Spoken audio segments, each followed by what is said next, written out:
Nicolas Doz et Olivier Mazerolle nous ont donc rejoints sur le plateau de première édition.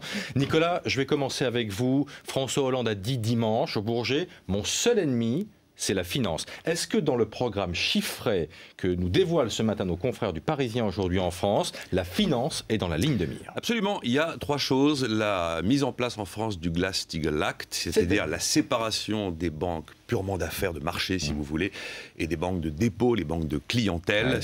C'était une solution de règlement de crise des années 30 qui a été supprimée à la fin des années 90. Cette solution... Pourquoi pas? Le problème, c'est qu'on voit que les deux grandes faillites bancaires de la crise qui fut Lehman Brothers aux États-Unis, Northern Rock en Grande-Bretagne. Lehman était pure banque d'affaires, donc pas banque de dépôt. Northern Rock était pure banque de dépôt, donc pas banque d'affaires, donc ça n'est pas la panacée. Et en plus, il faut souligner sur ce point-là que pour financer les grands deals business aujourd'hui, la banque de dépôt ne suffit pas, il faut une banque d'affaires. Deuxièmement, il y a trois choses. Les produits toxiques, on choisira les bons produits toxiques et les mauvais produits toxiques. Faire le tri entre les produits toxiques est tout simplement impossible. Et interdire aux banques d'aller travailler dans les paradis fiscaux, ok. Mais moi, je suis banquier, je vais à Londres. Londres, c'est pas un paradis fiscal, et quand je suis là-bas, je vais où je veux. Olivier Mazerolle, y a-t-il je rajouterais, pardon, parce que sur les banques d'affaires et banques de dépôt, c'est pas aussi précis dans le texte de François Hollande. Il faudra que les banques séparent leurs activités utiles à l'investissement et l'emploi d'un côté et spéculatives de l'autre. Donc, ira-t-il vraiment la séparation? On n'en sait rien. On pourrait aller à une fidélisation comme le préconisent les Anglais. Oui. Y a-t-il du neuf, Olivier Mazerolle, par rapport à ce que François Hollande a annoncé, déclaré dimanche au Bourget? Non, pas véritablement. Je dirais même que par rapport au Bourget, où il y a eu une flamme et une sorte de magie de la gauche qui a été ressuscitée, là, on revient à un programme qui veut être marqué par le sérieux.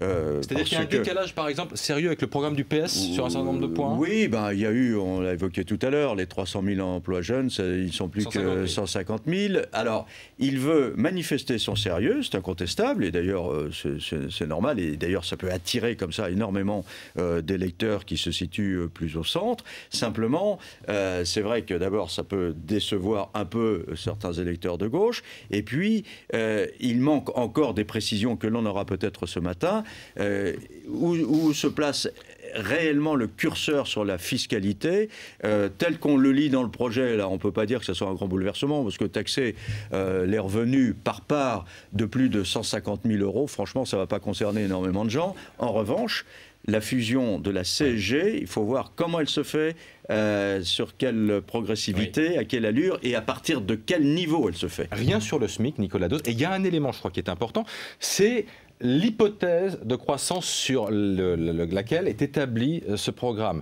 1,7, je crois, à l'horizon 2,5 2013, voilà. Et entre 2 et 2,5 ensuite. Voilà, jusqu'à 2,5. La croissance dans un monde récessionniste, et de toute façon, la croissance, ça ne s'hérite pas, ça se fabrique. Oui. Aujourd'hui, tel que c'est chiffré, et je fais de l'économie clinique, on m'annonce exactement 30 milliards de recettes en plus avec des impôts en plus sur 5 ans, 20 milliards de dépenses, ça veut dire qu'on a 10 milliards de baisse de dépenses sur 5 années, alors que notre pays, pour véritablement créer une rupture avec son modèle économique en faillite, devrait dépenser 160 milliards d'euros de dépenses en moins. Dans ces conditions-là, les éléments ne sont pas réunis pour arriver à plus de 2% de croissance lorsqu'on confirme le pays sur le podium des prélèvements obligatoires et lorsqu'on confirme un État centralisé au centre du dispositif. Alors Olivier, on parle beaucoup de chiffres depuis ce matin. Il y a quand même...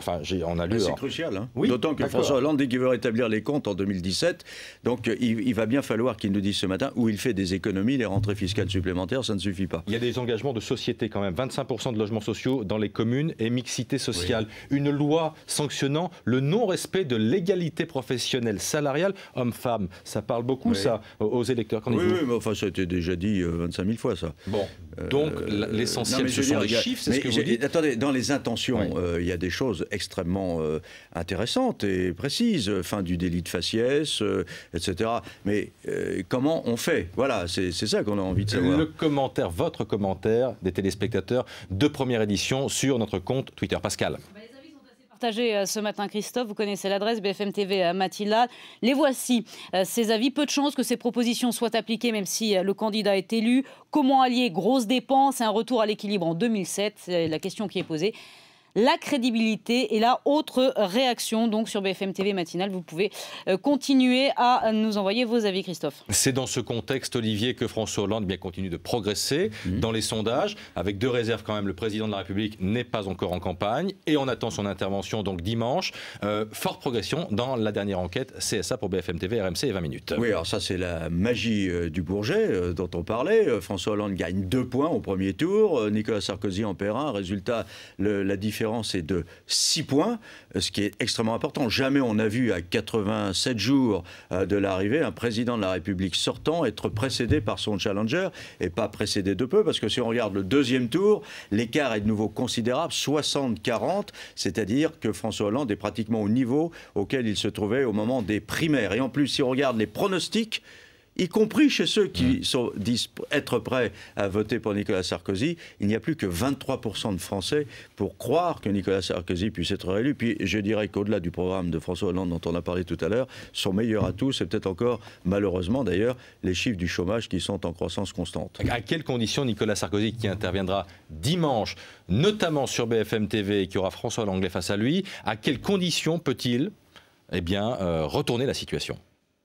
D'abord, ça paraît extrêmement difficile, mais je crois qu'il a décidé de jouer la carte du président extrêmement sérieux, concentré sur l'essentiel, c'est-à-dire expliquer que le pouvoir d'achat, ça ne se fabrique pas, ou tout au moins que c'est consécutif à une reprise de l'emploi, et que donc les mesures qu'il va annoncer, il va les présenter comme étant favorables à l'emploi, mais comme elles vont être impopulaires parce qu'elles vont matraquer, il n'est pas sûr que les Français adhèrent à son discours. Merci beaucoup Olivier Mazerolle, merci à vous Nicolas Dose.